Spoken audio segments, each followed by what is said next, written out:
hour tends to become busy. Well, thanks everybody for hopping on today. My name is Sam Wilkins. I'm the Vice President of the NSATA. We appreciate your commitment to your committees and the activity that we've had so far. Clark and Kerry are here today to share some of the developments that we've had around third-party reimbursement, which is definitely something that the NSATA is putting a priority on over the next couple of years is seeking third-party reimbursement here in Nebraska. So these guys are going to help us kind of get a better idea of what we've been doing so far and kind of what the plan looks like moving forward. So without further ado, I'll turn it over to Kerry and she can kind of take it from here. Wonderful. Thanks, Sam. Appreciate that. And a special thanks to the board, NSATA board, for facilitating this and helping get this all launched. And for all of you for taking your time here over your short lunch hour. So we'll get right to it. I want to introduce Clark Simpson. Clark is, excuse me, the NSATA board hired Clark to help us progress through the next stage of the NSATA strategic plan. So our goal this afternoon is to engage you all as leaders in the NSATA and make sure that you are hearing the same message that the rest of the community is hearing and that the payers and the employers will eventually hear as well. So, with that, I want to identify that Clark is our third-party reimbursement task force management or third-party reimbursement initiative project manager, but he's also our strategic business development consultant. So you're going to hear today a little bit about both and then how they kind of fit together. And then at the end, we have some 3 infographics that were created by this team, and a special shout out to Mackenzie Adame sorry, for her work in pulling that all together and making them look beautiful. So with that, I will turn this over to Clark. Great, Kerry. Thank you. Thanks for the introduction. Appreciate that. Welcome to everybody that's here. And I know that we've got 2 or 3 more that may be joining us. I want to emphasize you guys are the important people that are here today. It's so important for you to be here, to be able to kind of absorb the information we're going to give to you. If you have questions, please don't hesitate to go ahead and stick those questions in the chat box or to write them down and save them for the end. This is all about answering your questions and have you be able to understand fully what we're doing in the third-party reimbursement aspect in Nebraska, and just once you fully engage. So that's very important. There. Just to give you a little bit of background on who I am. I am president and CEO of the Clark Group Associates. Clark Group Associates has been around for some time. I do consulting with national companies, districts, state associations, independent athletic trainer centric businesses. So they may be health systems, they may be private practices. Did work for the NATA. I was the original national manager of strategic business development for the NATA, and I was the person in charge that started the third-party reimbursement pilot back in 2013. Did that for a few years. Then Joe Green has taken that over and is running the third-party reimbursement initiative. Joe and I stay in contact pretty tightly on this, but a good man doing great work nationally with that. So I've kind of stepped in, and what I saw was a need where the rubber hits the road. The NATA can do the large oversight and that aspect, but I was seeing a real need for somebody to be able to get there and actually be able to work with people to develop strategies, to be able to work with the payers and that sort of thing, really as boots on the ground. So that was kind of my passion and how I moved kind of forward with that.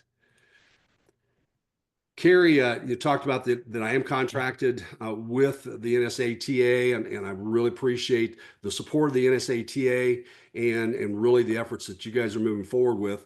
I'm throwing this up. I'm not going to go through this slide. You guys can kind of see it.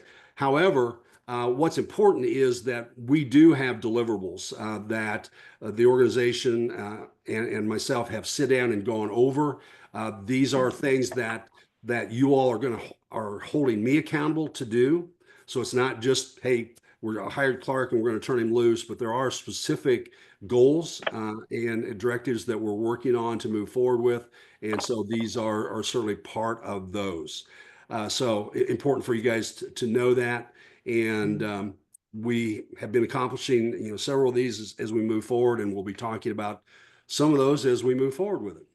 So with that, I'm going to turn the first part of the talk over to Kerry and let her kind of talk us through kind of the foundation of this project.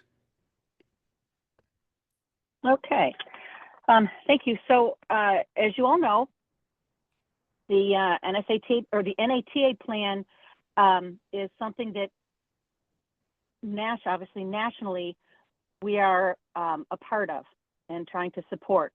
And in their strategic plan, it says when athletic trainers are able to practice at the top of their skill set and in work environments that understand, respect, and value their worth, everybody wins. So in that plan, the number four goal was to champion critical efforts that influence practice advancement. And the NSATA has embraced that. The objective is to advance reimbursement. So increase the impact of the NATA's legislative and regulatory arm in support of third-party reimbursement, not only at the state level and the federal level, but also to try to regain CMS recognition, so Medicare and Medicaid Medicare recognition. Okay. Go ahead, Clark. Oh, there it is. Sorry. Okay, so with the NSATA strategic plan, part of the mission here is to advocate for the membership to practice at the full capacity of athletic training in the broadest settings possible. So the goal number 3 in our plan is to improve opportunities for athletic trainers to work in Nebraska and be able to utilize their skill sets here in Nebraska. So we want to, as far as objectives, the first one is to expand settings where opportunities can be improved and improve interdisciplinary collaboration opportunities. And that could be within our organization and outside of our organization. And we know that from an education standpoint, education will always outpace practice, but we want to create an environment where the folks that are learning these skills are able to do them in our state and not go elsewhere where they could work at this highest part of their scope. So with that, we're looking to achieve third-party reimbursement. So develop a strategic plan specific to third party, and we have done that. We are aggressively working our way through that. We need to implement and support the plan, and the first part of that was to develop a membership education series, and that's what you're all part of again today. Okay. So the mission, the third-party reimbursement initiative mission, is to gain recognition of the Nebraska licensed athletic trainers by the healthcare insurers and third-party payers as qualified healthcare professionals, ideally leading to a successful reimbursement for services provided and billed autonomously by athletic trainers. So let me kind of expand this just a little bit. In the NSATA strategic plan, the first goal, one of the goals to accomplish was the passage of LB 436, our Practice Act update, which happened a couple of years ago now, went into practice this summer of 22, I believe. Summer 23. Anyways, you guys are versed in that. But in the statute now, we are qualified healthcare professionals. We're recognized as healthcare professionals by statute. And that was a coup. That was huge because we really couldn't progress in our third-party reimbursement efforts to expand the profession opportunities in order for our employers to see athletic trainers as revenue providers. So we had to accomplish that first in order to take this next big step. And when we talk about autonomous services autonomously provided, that means we don't have somebody watching, signing our notes and as far as that goes, but we still have to have physician oversight. So we still have to have, if we're working in an outpatient setting, we have to have a prescription for a referral in order to provide our services, and then the standing orders process through the secondary and collegiate level traditional type settings. Hopefully I haven't confused y'all there, but there's a lot packed in this little mission statement. Okay. Good. So now if we look a little deeper to see where third party kind of comes in here. First of all, as I said, we had to be healthcare licensed healthcare professionals, and we were able to get that. We also needed to get rid of athletic injuries and athletic illnesses. So the 407 group was able to do that and identify just injuries and illnesses that limit participation in things like we've always seen, exercise activity, athletic activities, and recreational activities.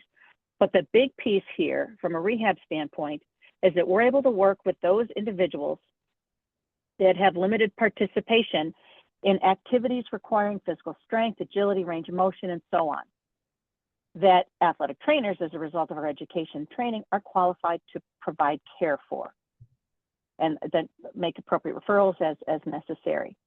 But the or here was huge, and making sure that, so now if my 83-year-old father falls and sprains an ankle, I can treat him. He's not an athlete, trust me. But he does require physical strength to be able to go up and down the stairs and to get in and out of the car and to be able to push the brake. So this opens up our patient population to a much larger group.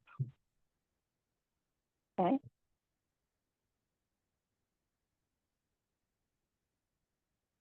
And then obviously therapeutic intervention and rehabilitation. And I know, I'm just gonna go through this quickly, because I know most of you on here are very well versed in this. But this now allows us to provide care in the manner, means, and methods deemed necessary. So that doesn't pigeonhole us into, these are the modalities we have to use and so forth, or these are the only types of exercises or stretching that we have to do. We get to decide that as part of our education and training to create the best plan of care. And then the last one here is athletic trainers delivering basically physical medicine and rehabilitation services in the outpatient departments or clinics, outpatient medical facilities. So we're going to perform these functions with a referral from a licensed physician. And then the other practitioners listed there were added because everybody that's listed here has prescriptive authority. So they can order MRIs, they can prescribe medication. So if you're a provider that does not have that ability to diagnose and based off other types of testing, then we can't accept a referral from that person. So that may change down the road as other professions expand their practice act to include diagnosis, so to speak. But at this point, this is the clean version of where we are right now. Okay. And I'll turn it back over to you here, Clark. Yeah, thanks, Kerry. And so, again, most of you on this call are very well versed in the Practice Act and where that's gone. Many of you really worked on that. So, but that's the foundation of where we're at and foundation of third-party reimbursement.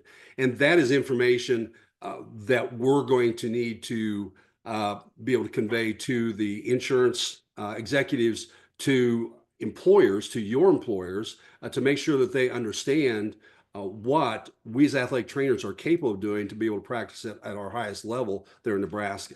And so you guys know it, just a quick overview. So what's popped up here is when we're sitting down with insurance executives, we want to be able to assure them that we know what we're doing from a billing documentation standpoint. So this is something that has been developed from the NATA, Third-Party Reimbursement Initiative, and work with this. It's carried out. Every state should be working on this. And and just want to make sure to convey that to you all. So certainly a Practice Act we just talked about, we need to follow that. We want to guarantee to the insurance executives that we're going to follow CMS billing and documentation policy procedures. CMS billing documentation is the gold standard. If someone follows that, if the insurance company knows that we're doing that, they know that we're doing all the appropriate policies and processes that should be done, which includes medical necessity. We cannot be billing for and billing rehabilitation services for a condition that is not medically necessary.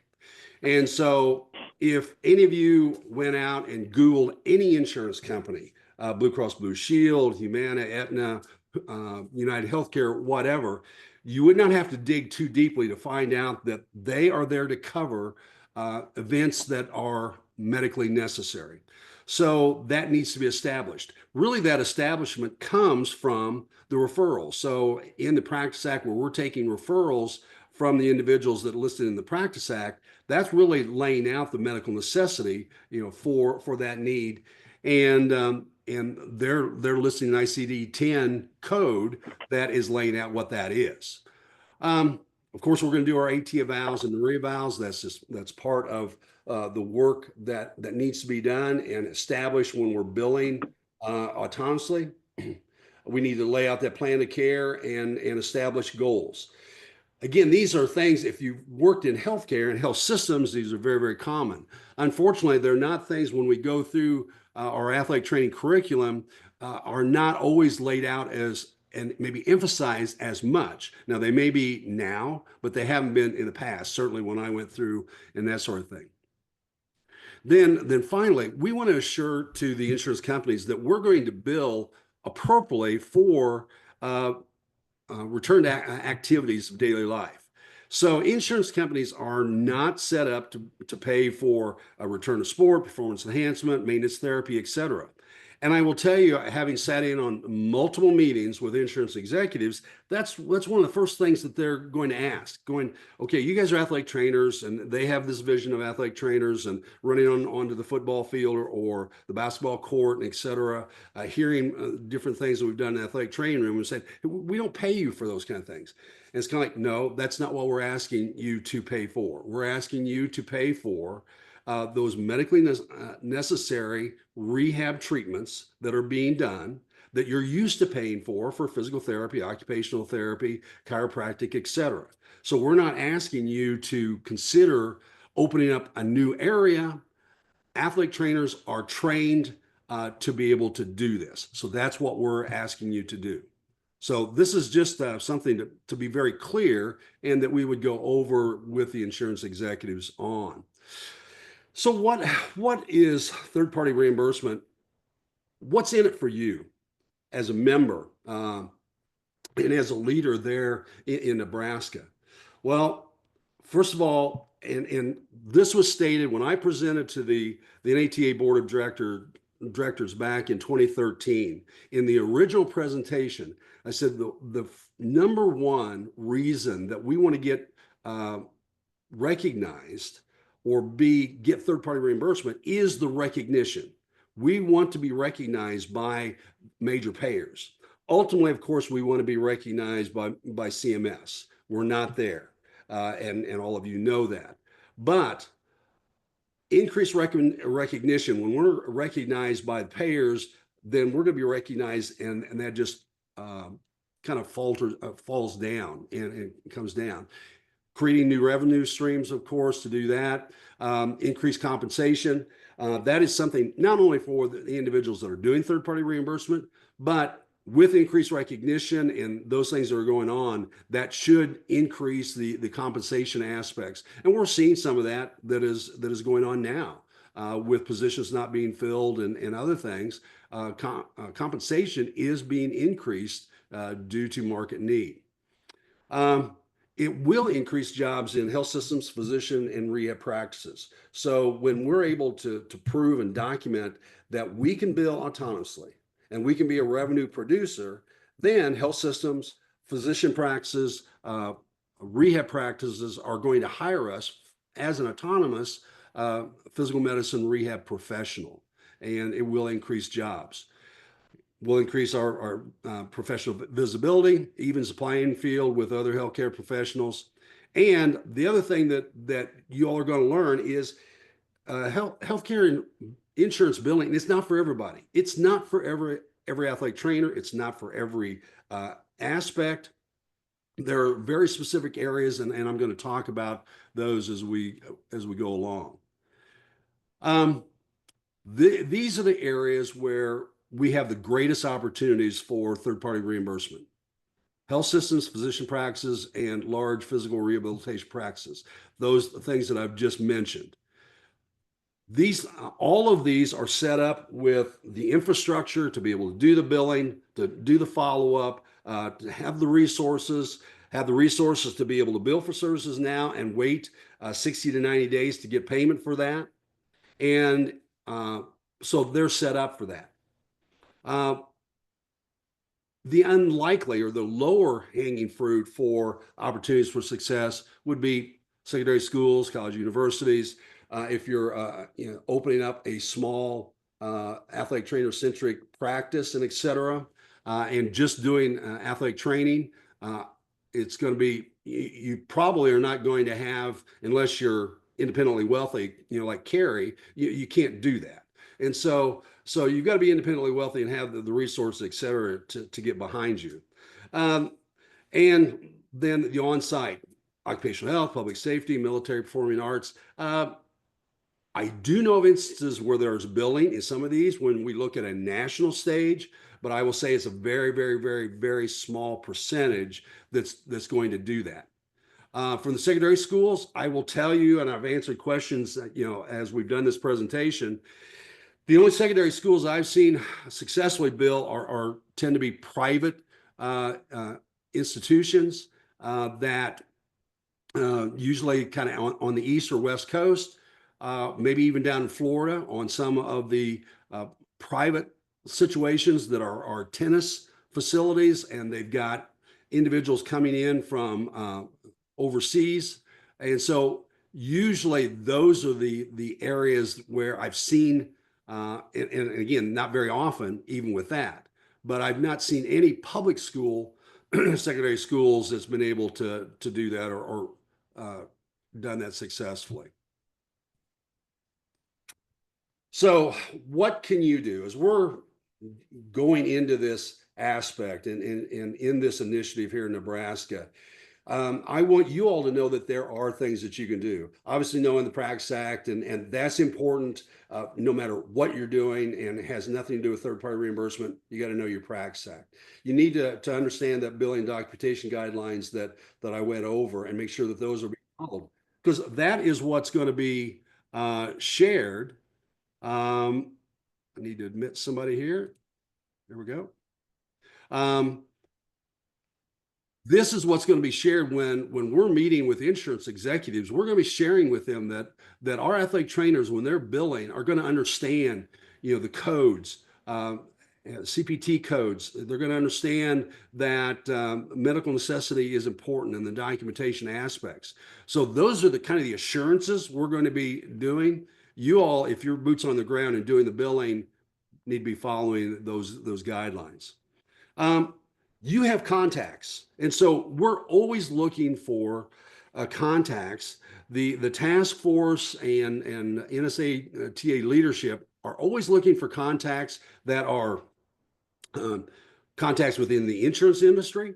I had an example working with another state that we had an athlete training student. It was their first year, but their grandfather was an executive in Anthem Blue Cross Blue Shield, and got us in the door and having a meeting with her grandfather, just because of that. And so you have relatives, you have neighbors, you have treated the children of some of these executives, whether it's insurance, whether it is employers, and et cetera. So when you've got those contacts, they are so important.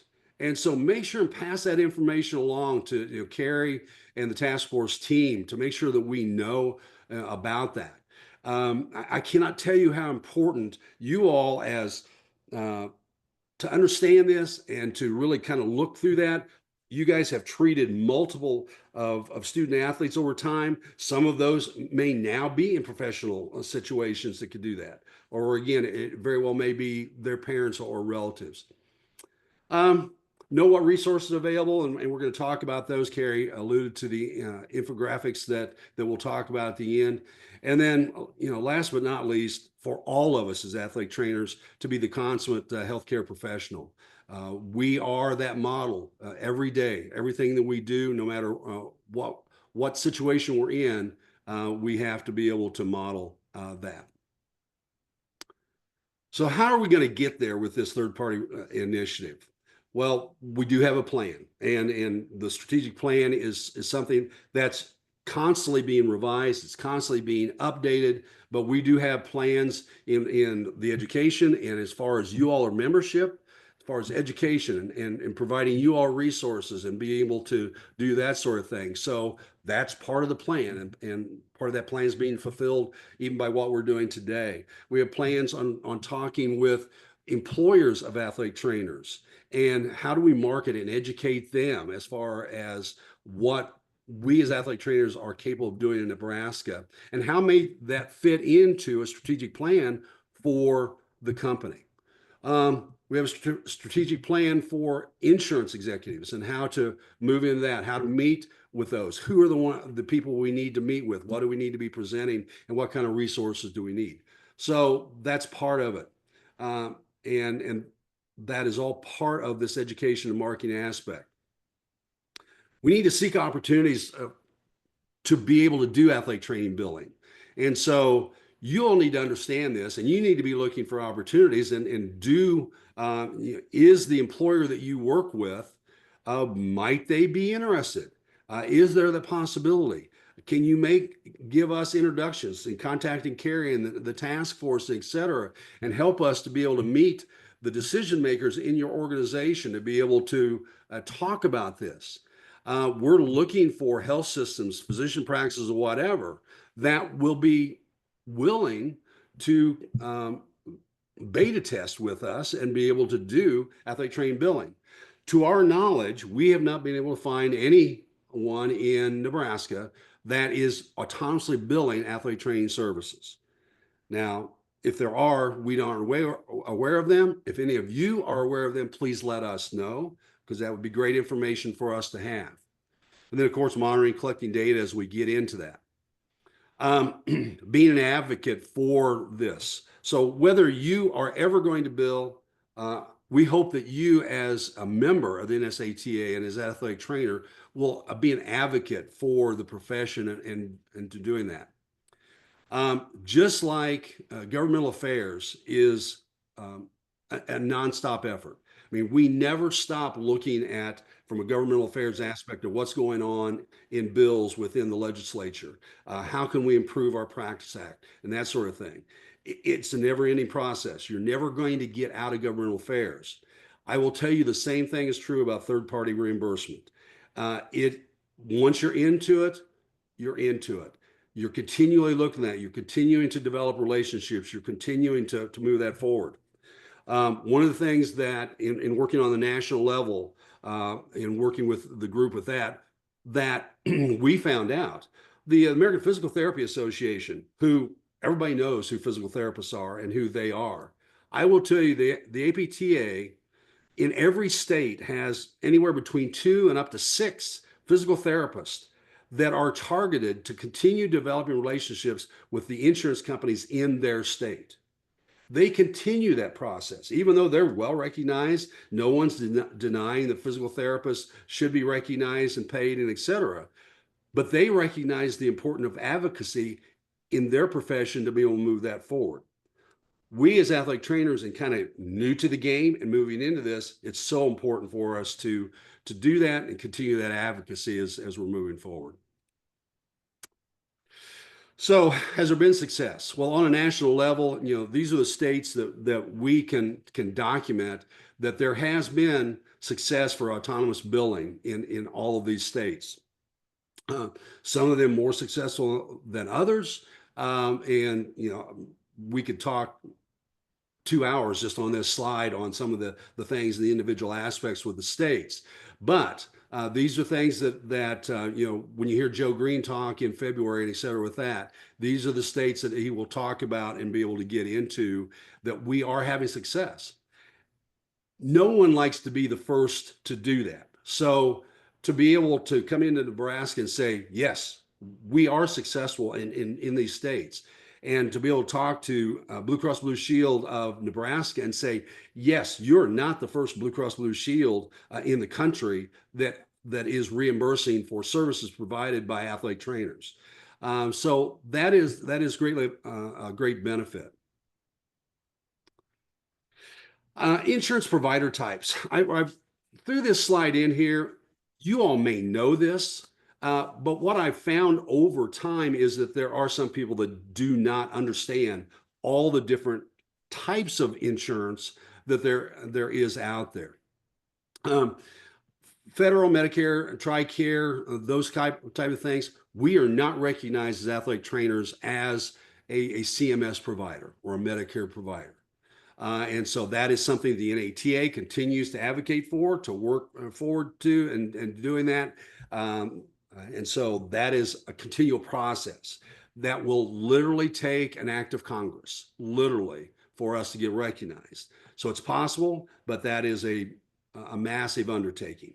Medicaid, it's federally subsidized, it's state run. So would it be possible for us to be recognized in Medicaid? The answer is yes, although I'm not aware of any state that is. We've had several states that have had the conversations with their Medicaid groups. Medicaid have expressed their interest and willingness to do so, but the money really hasn't been there. They've been tapped out anyway, and so to add another provider really didn't fit into that.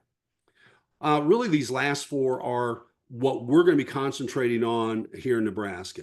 You know, the commercial type of insurances that are all very familiar to you all, workers' comp, and, you know, I listed, you know, Liberty Mutual, Sedgwick, and several other very specific work comp, but I will tell you that a lot of the commercial insurances also offer some segment of workers' compensation insurance. Third-party administrators, some of you may work for an employer that is self-insured. They actually pay for the healthcare insurance of all their employees. However, they're not in the insurance business on how to run this. So there are third-party administrators. Some of them, like Blue Cross Blue Shield and all the major players, they have segments of their business where they are a third-party administrator for a company. How that's different? Well, if you've got a company that is paying for their services, it's coming directly out of their pocket, and they are a complete believer in athletic trainers providing services, they can push on their administrator and say, no, we recognize athletic trainers, we want them to be compensated. And so it is a different strategy with third-party administrators.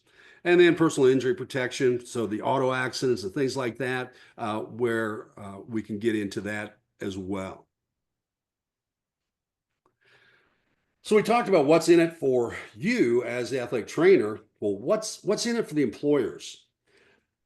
Your employers are in this for business. They may be a not-for-profit, but believe me, they're into it for business. They're into it to turn a positive net gain.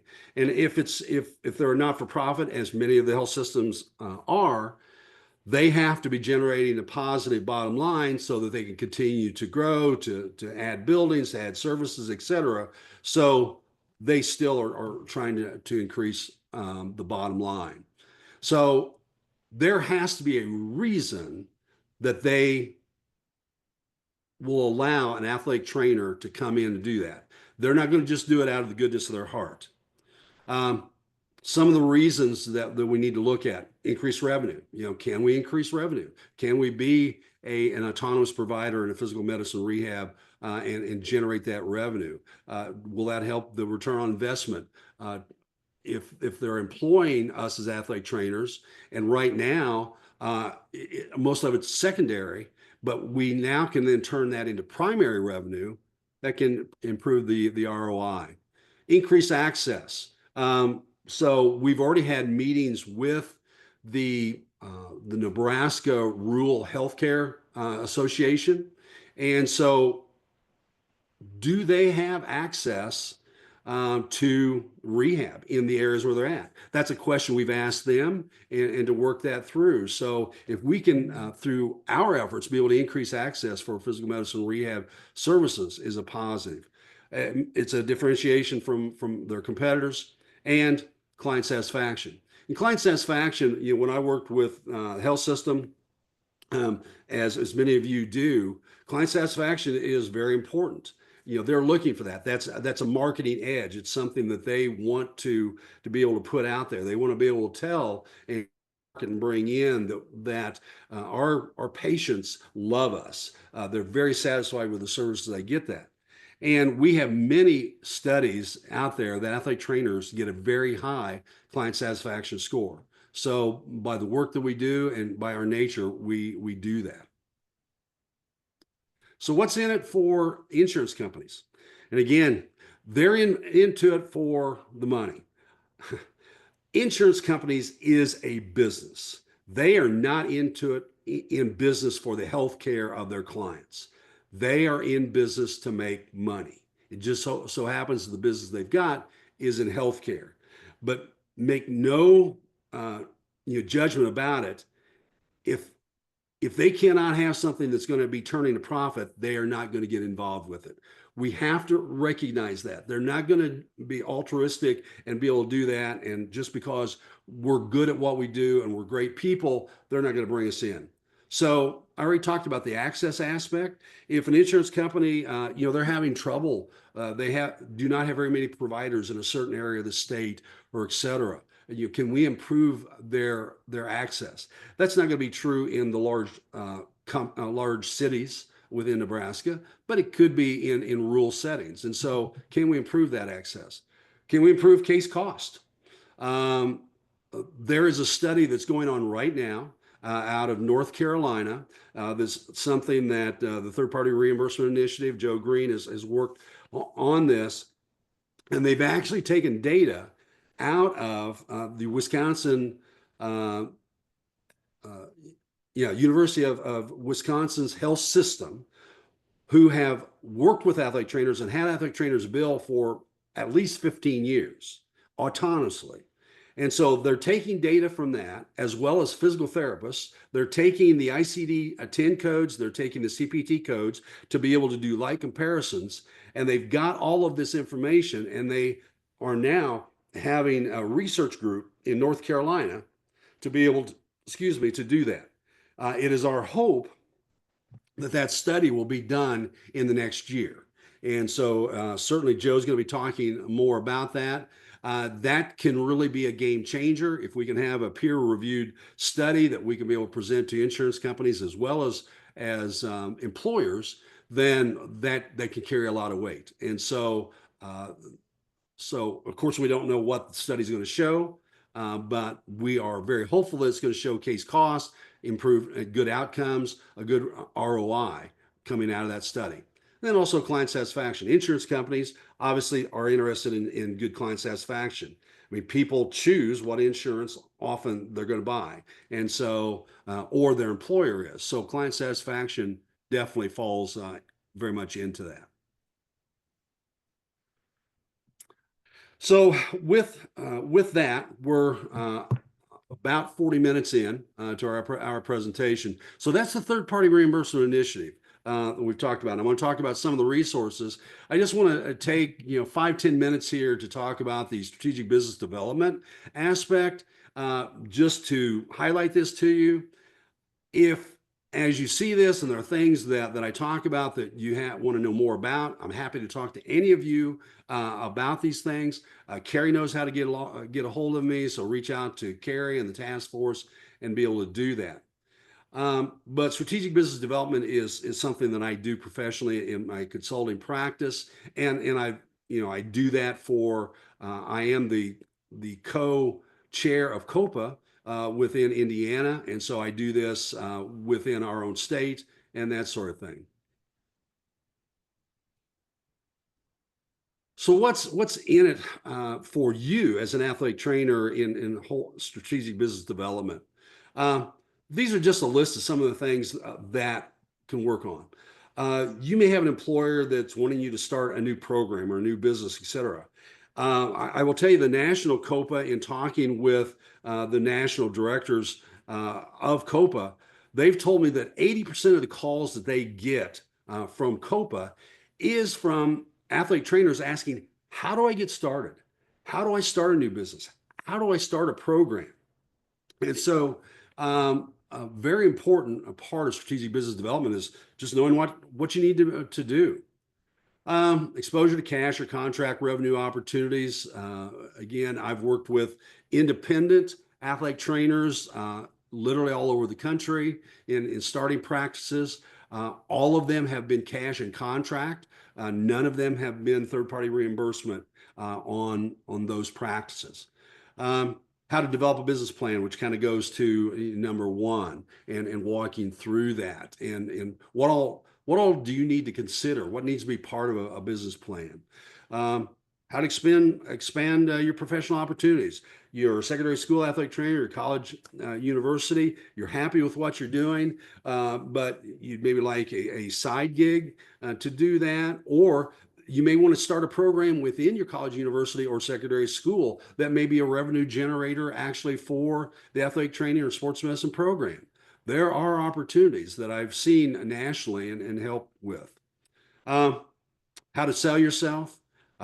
Selling is not something that we as athletic trainers like to think of ourselves as salesmen. I've never run across anybody that, well, I can't say anybody. There are some people that are natural salesmen and they like doing that. But for the most part, large percentage of us do not consider ourselves salesmen. And so we don't really want to get into that. I've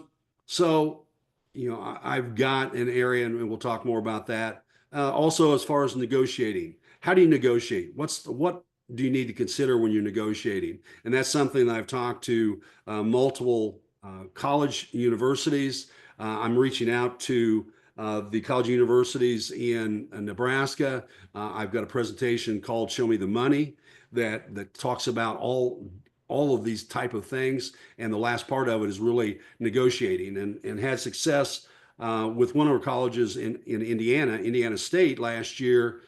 I had students got back to me that said that they were able to increase as much as $10,000 over what they were offered in contracts, or they were able to add in benefits and et cetera by some of the skills we talked about in negotiating. Cash, again, these are not going to be anything new to you, but what are different cash services that can be done? And I do want to kind of stop a little bit here. All of these things as an athletic trainer have to be done under our Practice Act. So you in Nebraska, the Practice Act that has been recently updated, et cetera, you have to be following the Practice Act, which means you as an athletic trainer can't just go out and set up a shingle and be able to have direct access and have people walk in the door. We all have to, as athletic trainers, all of us nationally, not just Nebraska, have to have a connection for supervision, collaboration, whatever the terminology may be for state to state, for oversight. That is not a bad thing, but that is something we all have to do and recognize. You can have a cash business and be able to have that medical director or whatever term they want to have in that relationship. And I've helped set those up with multiple groups. Contracts, understanding contracts. If you're an employee, you have a contract, you have an employment contract, or if you're wanting to set up a business, there's all kinds of corporate contracts to do that.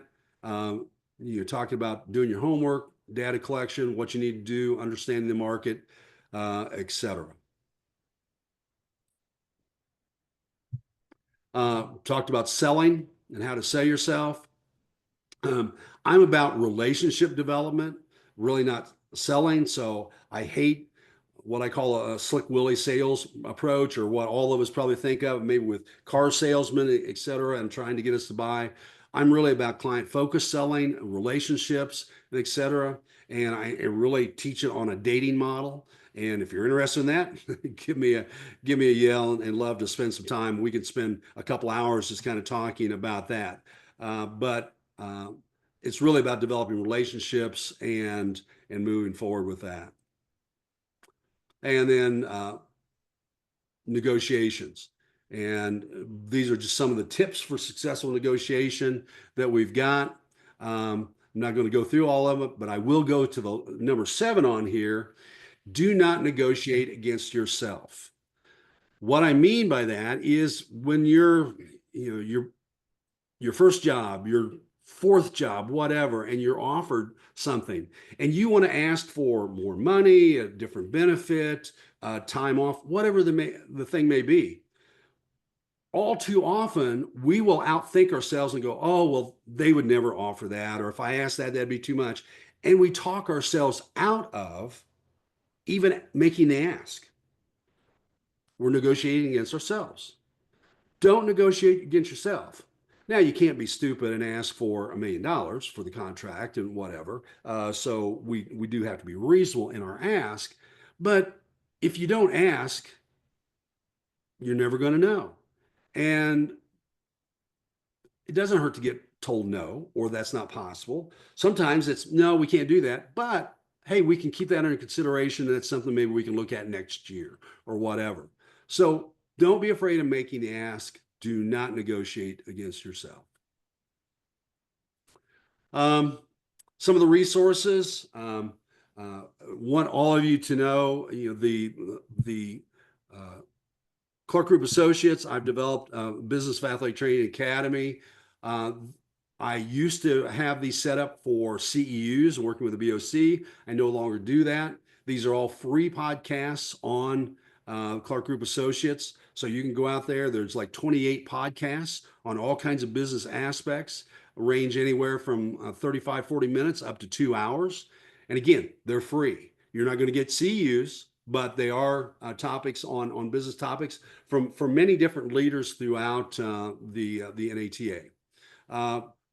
Resources, we've been developing the infographics that will pop up here and show you soon. Presentations, this presentation is being recorded. So we're going to have resources that will be posted on the website in the future that you have. Certainly the resources that you've got is with Kerry Waple and the task force. Reach out to her with COPA, with Michael.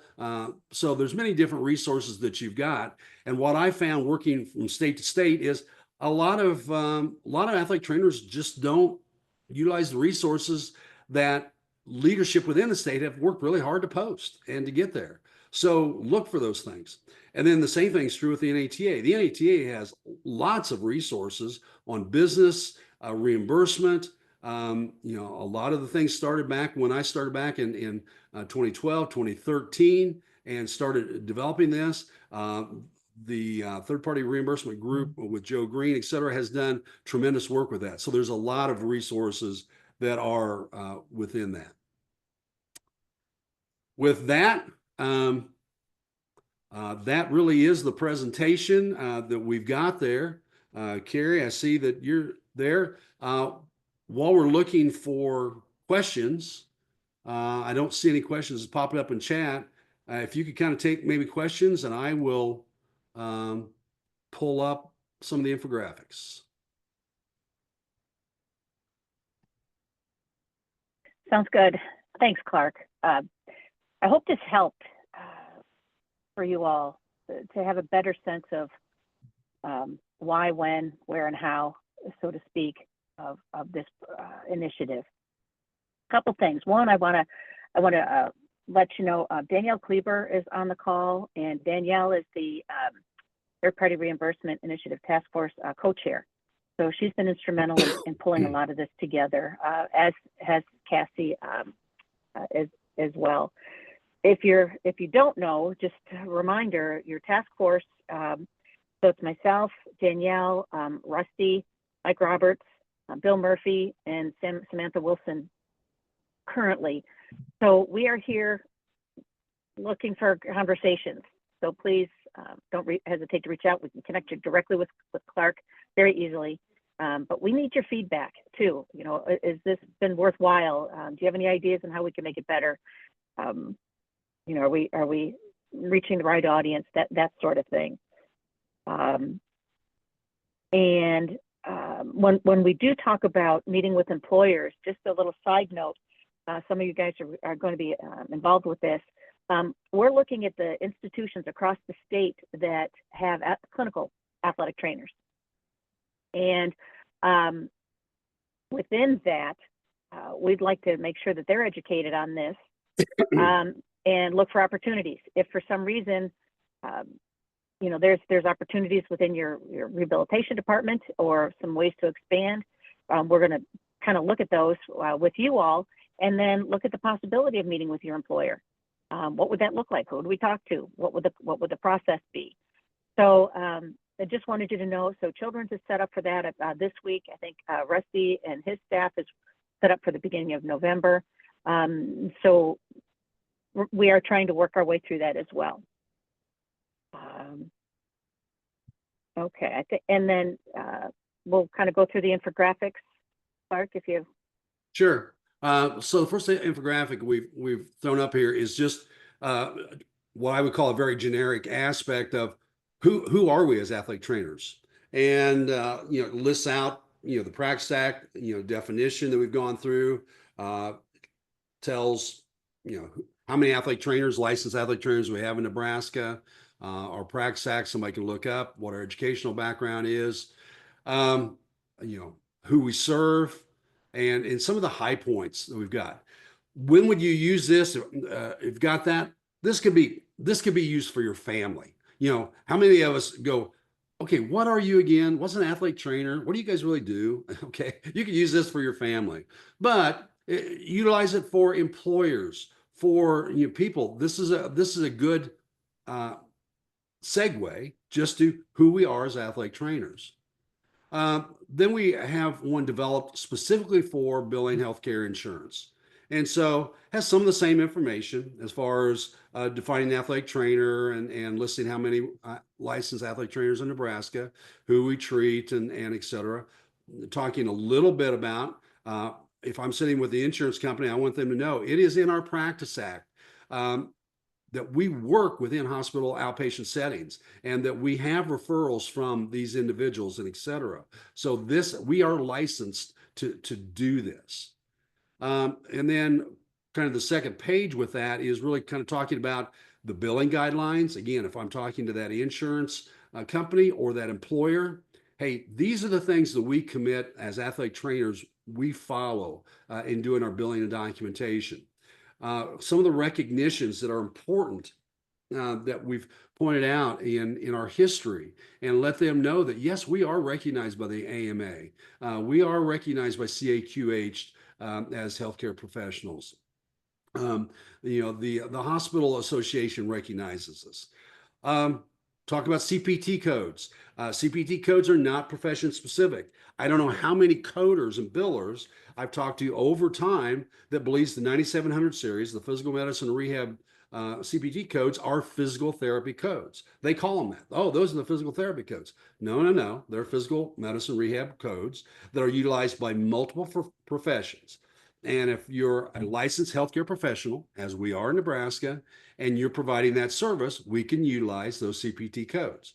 But that's education even for the coders and billers. And then, you know, here are the states kind of listed out that we talked about that successful. So we're going to utilize this if we're sitting down with that employer, with the insurance company, and et cetera, as a resource. And then the third resource we did was return on investment. This is unique. The NATA does not have a return on investment. You know, they've looked at this and went, wow, you guys did a good job with this. Look for something to be coming out on return on investment. But the group really did a great job in pulling this together. And it's not just third-party reimbursement. We've got data from the pilot that was done from 2017. There in 21. This was actually a government study when Massachusetts was looking at their Practice Act, and they had an independent group look at, well, what would happen if athletic trainers billed insurance? And it suggested, yeah, that'd be a good thing to do. Oregon took a look at how athletic trainers affected emergency room utilization and medical payments. There are studies out there, Forrest Pekka, that many of you may know, did a study back in 2013, studying adding an athletic trainer into a physician practice and what that does as far as generating revenue. So the ROI aspect here. Again, so I'm not going to hit all of these, but all of these are studies that we've had and we've gleaned through and pulled out. We have athletic trainers embedded with the Air Force, with the Army, and they documented in 21 and 22 saving millions of dollars due to having athletic trainers embedded, and the results that from prevention, from quick return back, from losing individuals out of basic training that just would head out. So these are all resources that we've got, and as Kerry said, we've had several people work on these on the task force, and this is really a group effort. I think all of you should be very proud of these. These are great resources that we're all going to be able to utilize in multiple situations. The thing that I would want you all to know is you're not just going to take this out and just throw it out there and expect it to do the work. This is something that you're going to be able to give, to be able to talk about and utilize truly as a resource to get yourself in the door, to be able to follow things along, and et cetera. So, Kerry, what else we got? Looks like we got 3 minutes.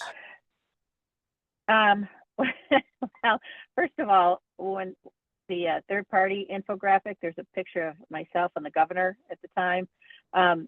I didn't choose that one, just so you all know. That was oh yeah, she did. She pushed for that, yeah. guy. She paid me good money to get that in there. There's such a village to put this together. It didn't. The group picture didn't fit in the PowerPoint, so I went that direction. No, I just like to, Danielle, if you have anything to add or comment on, that'd be great. Sam, same thing. And if there are any questions, please let them go. I think you guys did a great job covering everything, and hopefully I'd love to hear what the questions are. Yeah, I think maybe one question you can address, you talked about this process being a marathon, not a sprint. So can you give us kind of an idea of what the next step or two are and kind of the timeline for some of those steps and what you guys are going to be working on next? Well, great question, Sam. And so, obviously in the strategic plan, we had to develop the resources and really get things laid out to be able to move forward with that. So that's what we've been doing, and that'll be an ongoing process. The first thing we need to do is really be able to educate, ourselves as the members and to be able to get this information out there. We are working with the lobbyist group. I will tell you the Blue Cross Blue Shield of Nebraska has already voiced interest that they are willing to meet with us and be able to have that meeting. So we're going to be working to set up meeting with insurance executives to introduce ourselves, to kind of talk about, and we'll be providing some of the information that we've provided with you all, and really just starting a conversation with them. We will be doing the same thing with employers. So we are starting with actually talking to employee groups. So with Kerry's group and the staff that Kerry works with, we actually have a meeting with them on Thursday. Then Rusty McCune's staff we're meeting with on November 5th. So those of you that have athletic trainers on staff, it's great to just kind of get a staff meeting together. We'll do a half-hour meeting. It won't be all the information done here. We cover as much as we can in a half hour and be able to provide that. But then the next step from that would be for Kerry, for Rusty, for Michael, for Danielle, et cetera, to who are the bosses where they work? What decision makers can we sit down, be introduced to, have a conversation, and be able to go forward with that? we're doing that right now, Sam. So to answer your question, we're looking for those opportunities right now.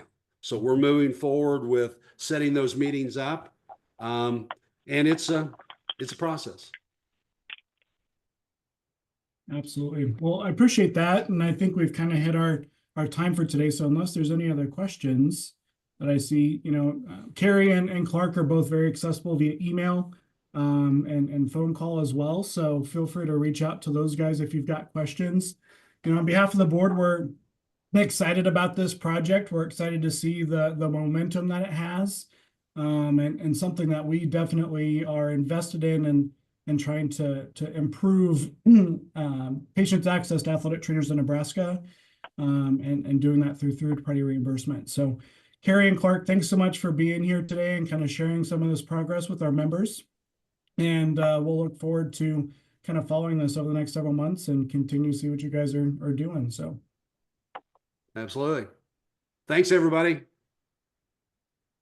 Thanks, Sam. Thanks, everybody. In the group chat, Danielle put the email, so reimbursement@nsata.org, or you can email me directly, whatever works best for you.